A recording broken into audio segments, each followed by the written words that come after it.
বিসমিল্লাহির রহমানির রহিম। Hello everyone, আসসালামু আলাইকুম। আপনারা সবাই কেমন আছেন? আশা করছি আল্লাহর রহমতে সবাই ভালো আছেন। আলহামদুলিল্লাহ, আমিও ভালো আছি। তো আপনাদের সামনে আজকে খুবই সহজ একটি রেসিপি নিয়ে চলে আসলাম।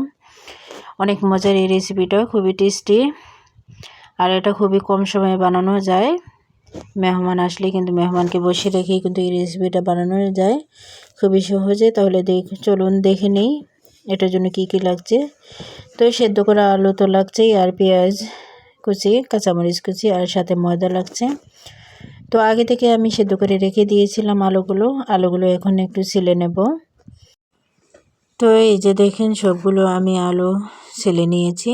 এখন আমি কাঁটা চামচ দিয়ে এগুলোকে মেশ করে নেব। যেহেতু আমার আলুগুলো গরম রয়েছে, তাই কাঁটা চামচ আমি ব্যবহার করছি। আপনারা চাইলে হাত দিয়ে মেশ করে নিতে পারেন। তো আমি কিন্তু কাঁটা চামচ দিয়ে মেশ করার পরে হাত দিয়ে ভালো করে আবার মতে নেব একটু। তো এই নাস্তাটা কিন্তু খুবই খেতে মজা লাগে, কাবাব সিস্টেমের, কাবাবের মতন হয়। তো ভাজা পোড়া কিন্তু বিকেলবেলা একটু ভালোই লাগে খেতে। তো আমি তার সাথে ময়দা আমি 1 কাপ নিয়েছি, আর সাথে লবণ নিয়েছি পরিমাণ মতো, আর পেঁয়াজ কুচি নিয়েছি আমি 1 বাটি। তার সাথে কাঁচামরিচ 10-12টা কাঁচামরিচ আমি কেটে নিয়েছি। তো এখন আমি সবগুলোকে মেখে নেব। এটা খুবই সহজ রেসিপি, কিন্তু আপনারা দেখেই বুঝতে পারছেন। গড়ে থাকা উপকরণ দিয়েই কিন্তু আপনারা বানিয়ে নিতে পারেন। এখন আমি অল্প পানি দিয়ে দিচ্ছি। তো পানি দিয়ে আমি ব্যাটারটাকে ভালো করে মেখে নিয়েছি। তো দেখেন আমি মতে নিয়েছি। আর তার সাথে লাগবে এখানে লাচ্ছা সেমাই। আপনারা চাইলে মুড়ি দিয়েও করতে পারেন। তো আমার বাসার মধ্যে মুড়ি ছিল না আসল কথা, তার জন্য আমি লাচ্ছা সেমাই নিয়েছি। আপনারা চাইলে মুড়ি বা টুসের গুঁড়া নিতে পারেন, সেগুলো নিয়ে কিন্তু বাইরের কুর্তার দেওয়ার জন্য করতে পারেন। তো আমি এখানে 2টা ডিম ফেটিয়ে নিয়েছি। 2টা ডিম আমি ফেটিয়ে নিয়েছি। এটাও আমার এই কাবাবের সাথে লাগবে আর কি, যে নাস্তার আমি বানাবো সেটার সাথে লাগবে। তো এই যে দেখেন, আমি এখন যে কাইটা আমি করে নিয়েছি বা ডোটা করে নিয়েছি, এটা কাবাব সিস্টেমে আমি দিয়ে দিয়েছি। আপনারা চাইলে যে কোনো ধরনের শেপ দিতে পারেন, এটা আপনাদের পছন্দ মতো। তো আমি এভাবেই করে নিচ্ছি।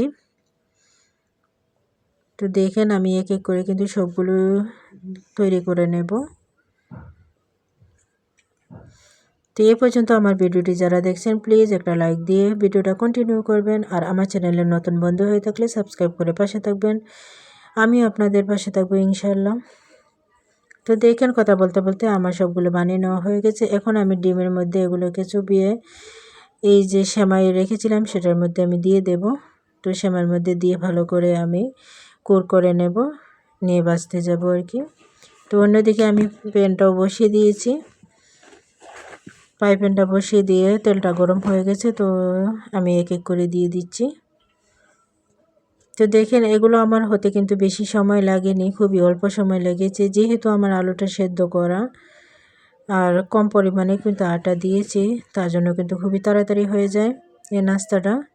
তো আপনারা চাইলেও কিন্তু সহজে বানিয়ে নিতে পারেন। একটু লাল লাল হলে কিন্তু আমি উঠিয়ে নেব। দেখেন, আমার ভাজা হয়ে গেছে। তো আমি এখন উঠিয়ে নেব।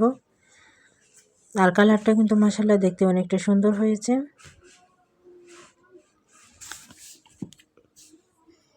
তো এই যে দেখেন, আমি সবগুলো কিন্তু উঠিয়ে নিচ্ছি।